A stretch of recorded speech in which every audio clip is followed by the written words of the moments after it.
Thanks to MPB for sponsoring this video. Hi, I'm Gordon from Camera Labs, and this video is all about the image quality of the Fujifilm GFX100RF, a fixed lens rangefinder styled camera with a 102 megapixel medium format sensor. This is my third video about the camera and will concentrate on the photo quality with my usual test shots around Brighton, along with some video results for good measure. And since I've also tested them with the same scenes, I'm going to include some comparisons against the Leica Q3 43 and Fujifilm's own X100 VI, just out of interest despite their different price points. Note that I've not tested the original Leica Q3, so I can't comment on that model. And as for the Sony RX1R3, well, that was announced just as I was finishing this video, so I'm going to leave any comparisons against that model to a separate video once I've fully tested it. If you are interested in the RX1R3 though, do check out my official news video, which contains everything that I know about that camera so far. If you're just coming to the GFX100RF and you'd like to learn more about its design, controls and overall concept, do check out my first looks video, which goes into all of that in more detail. And if you're interested in how it performs in the field, or rather near the waterfalls and glaciers of Iceland, you'll hopefully also enjoy my video where it accompanied me on a week-long family road trip. It was a really nice video to make and I hope you get a chance to watch it. This means the video that you're watching right now can get right into my standard photo and video tests, which weren't ready for those first two videos, so let's get on with it. I'm going to start with a focusing test for photos, here with the lens wide open at f4 and fairly close to the subject. Here you can see the camera pulling focus between the bottle and the wall, or back again, in about 1 second, mostly confident but with occasional brief wobbles. It's clearly not as fast as the quickest lenses out there, but I'd say it's roughly similar to using, say, the X100 series, and it's fine for mostly static subjects. But street photographers who need faster response may prefer to set it manually. I'm going to show you the video autofocus later on. Next, for the lens sharpness and overall resolution with my distant landscape scene. You're looking at the GFX100RF with the lens wide open at f4 and uncropped, so this is the full coverage of its 35mm lens, which thanks to the GFX sensor behind it is going to be equivalent to around 28mm in full frame coverage terms. Also note the squarer 4x3 shape of this format versus the wider 3x2 shape of most APS-C and full frame sensors. As always, this first test is angled so that details run into the corners to really see what the optics are capable of. So let's zoom in for a closer look in the middle of the frame. As you'd expect, the 102 megapixel sensor allows you to resolve very fine distant details even when you're starting off with a wide angle view.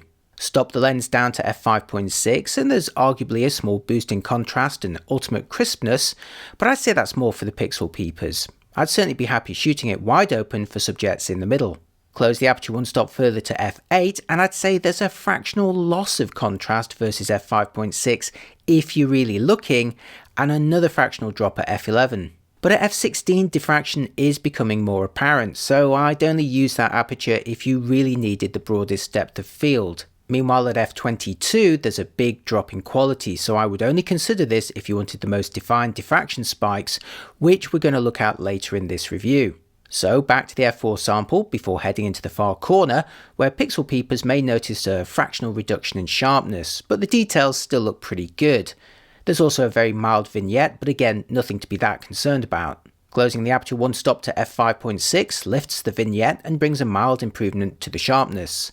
Like the center result, I'd say this is the lens performing at its best. At f8 there's a tiny drop in sharpness, not enough to really worry about, but it is there if you're seeking the ultimate detail.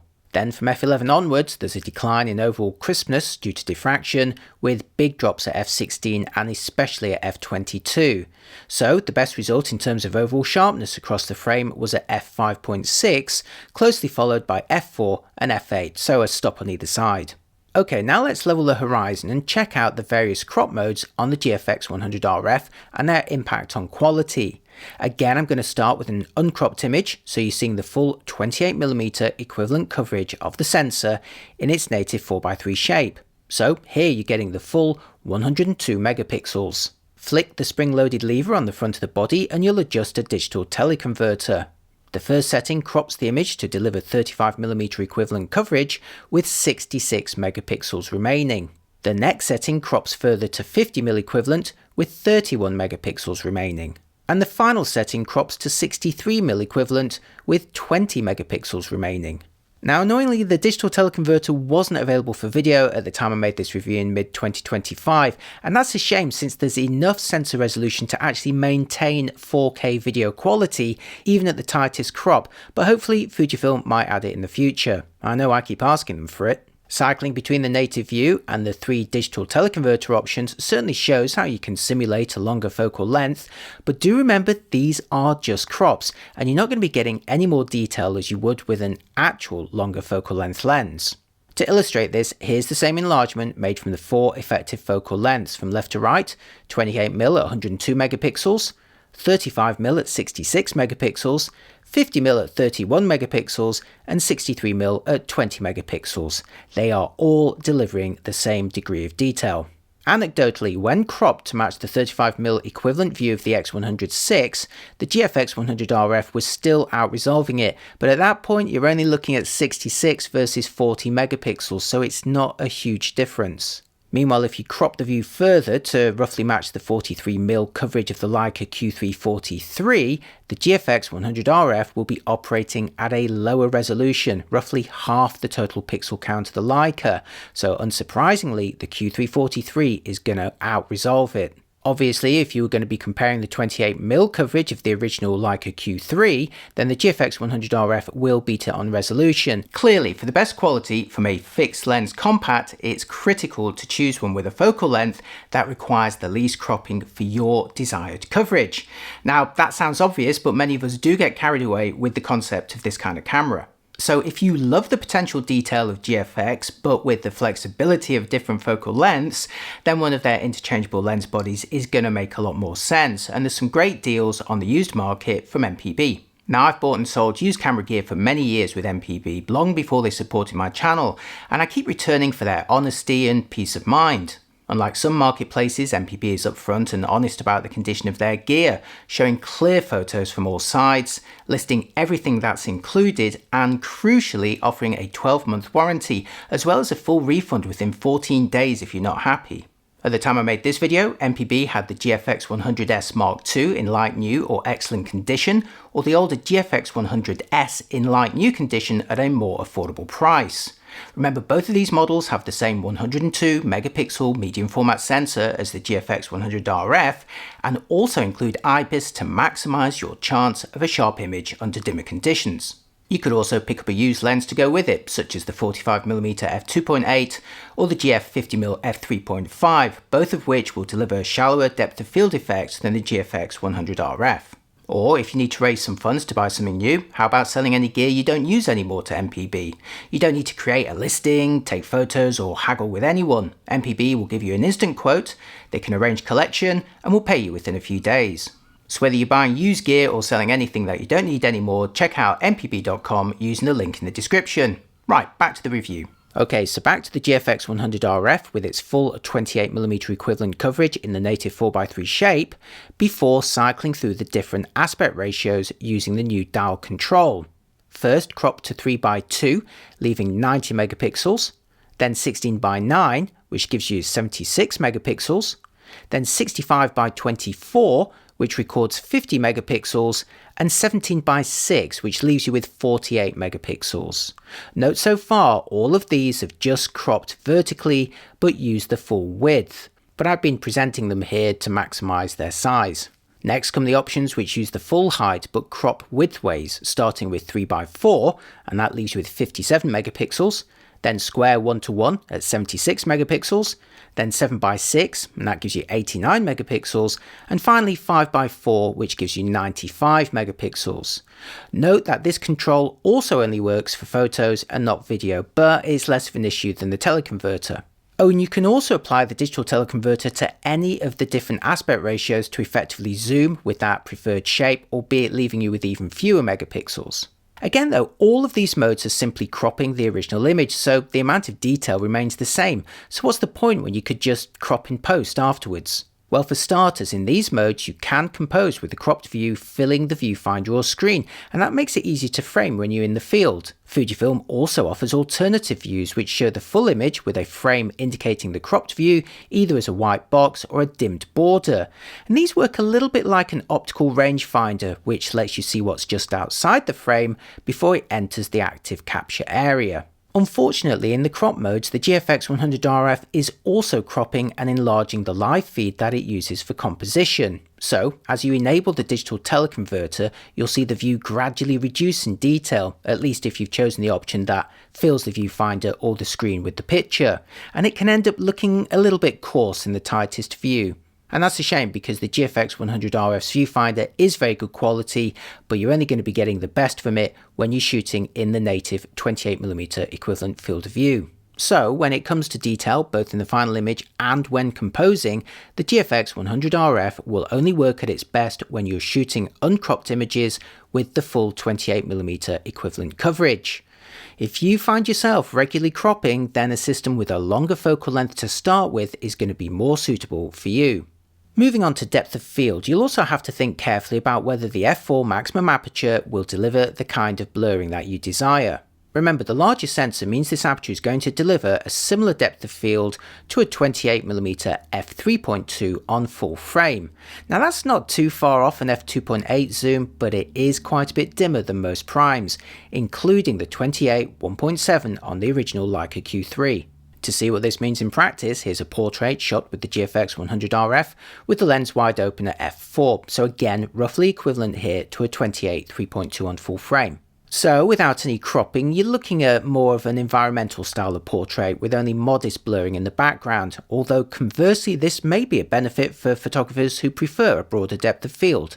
Zooming in on my eye certainly shows there's plenty of detail in the focused areas, so the lens is performing very well at this distance with the aperture wide open.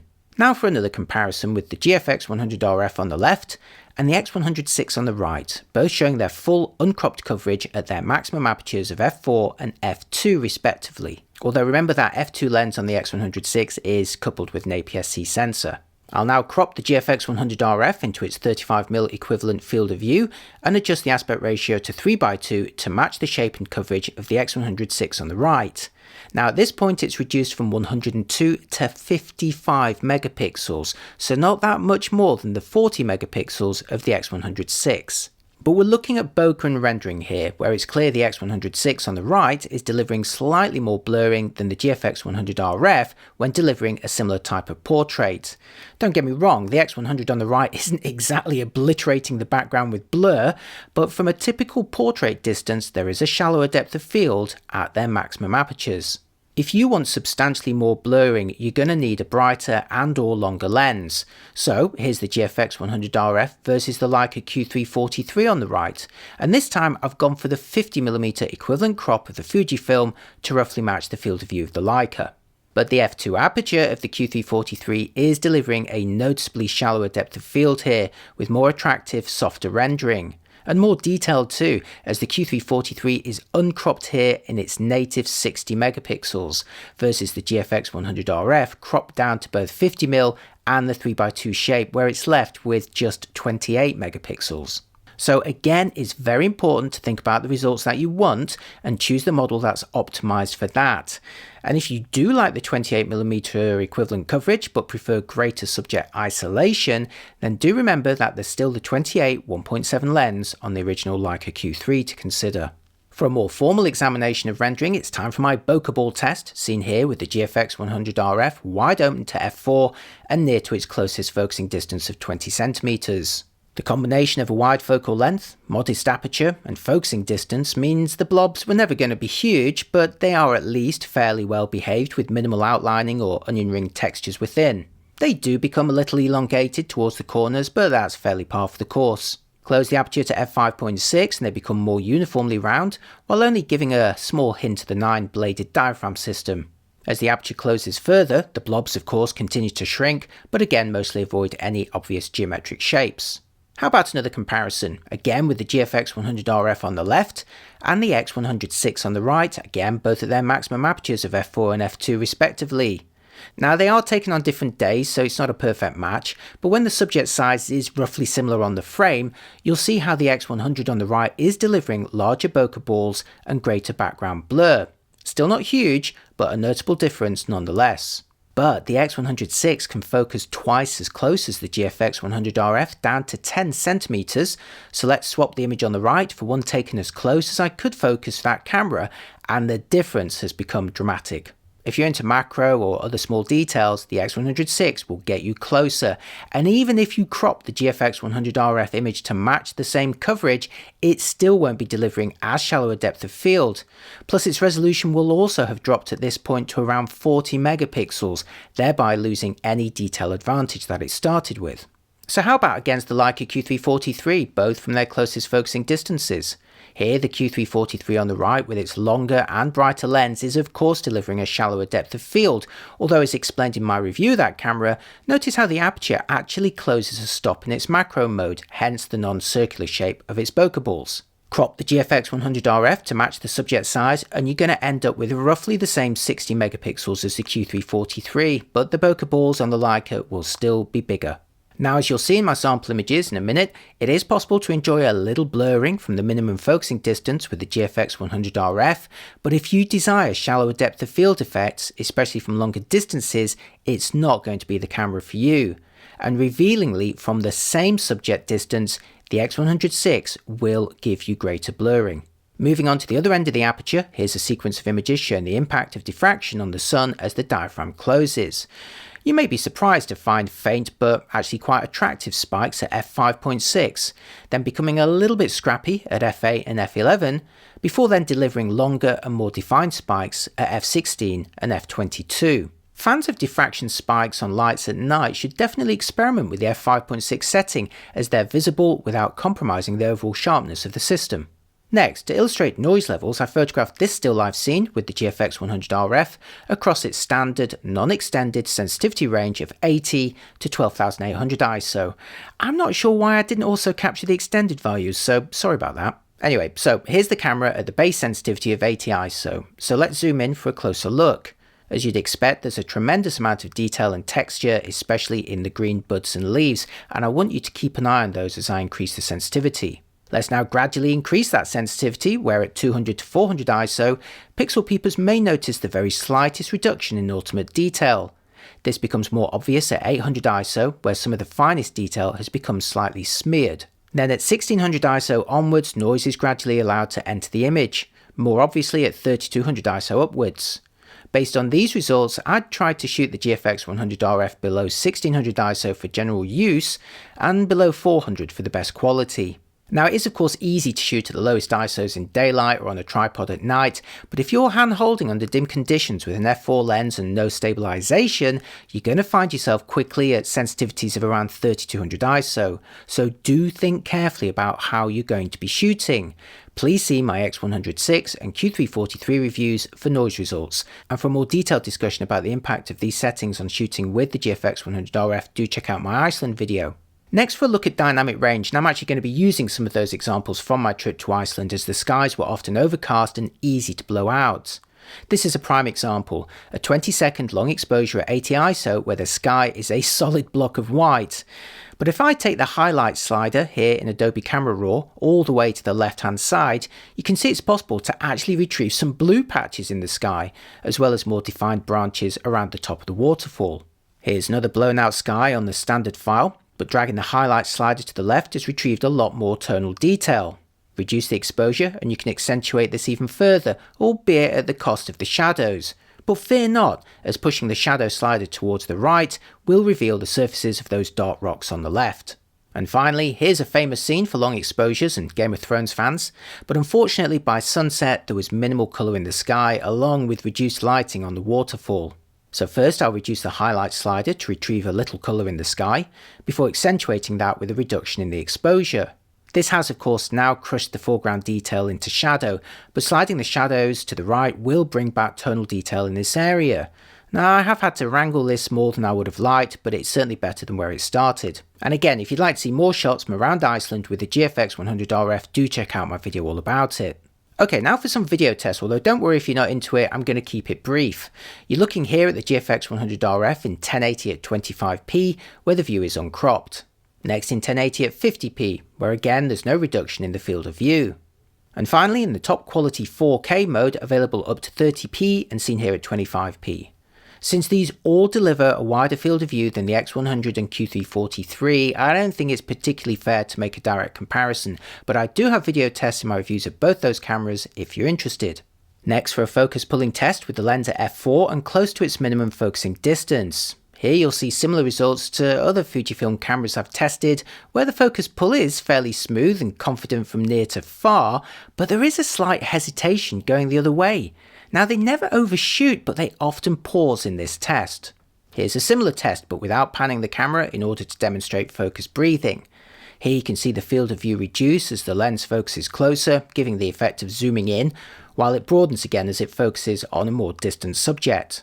That said, if you were to stand in front of the camera and make a presentation, or even use it as a webcam, the GFX100RF will lock onto your face and deliver a sharp result. But again, as shown in my portrait test, don't expect much background blur at f4 from this distance. And while I don't expect anyone to really try handheld vlogging with this camera, I like to be thorough, so here's a quick clip without any stabilization applied, showing the full coverage at arm's length. Remember, there's no IBIS or optical IS on this camera. But there is digital stabilization available in the movie mode, so here's how that looks. But the crop it incurs means it's become too tight for handheld vlogging to camera. But what about from behind the camera? Here's another clip filmed with digital stabilization, where the highly detailed woodland is really proving problematic with some micro jitters spoiling the view. I also filmed an entire cafe review in Prague for my new Gordon Gets Coffee channel if you're interested. It was almost entirely handheld with the GFX100RF in 4K with the digital stabilization, and again micro jitters did spoil some of the footage, so I'd recommend either using a gimbal for handheld filming or leaving it on a tripod where the results can look pretty good. Again, it could be even better if the teleconverter worked for video, as there's certainly enough pixels to maintain 4K quality even with a tight crop. But Fujifilm really does need to put more work into focus and stabilization if it wants to be up there with the best cameras for video. Okay, now it's time for my final verdict, during which I'll share a bunch of sample images from around Brighton in the UK. Again, do check out my Iceland video if you want to see how it handled more dramatic landscapes. Under the right conditions, the Fujifilm GFX100RF becomes the best quality fixed lens compact that I've tested. When shooting uncropped images, the 102 megapixel sensor and 35 f4 lens can deliver images packed with detail, and I'm pleased to report the lens is sharp across the frame and performs at its best closed only one stop to f5.6.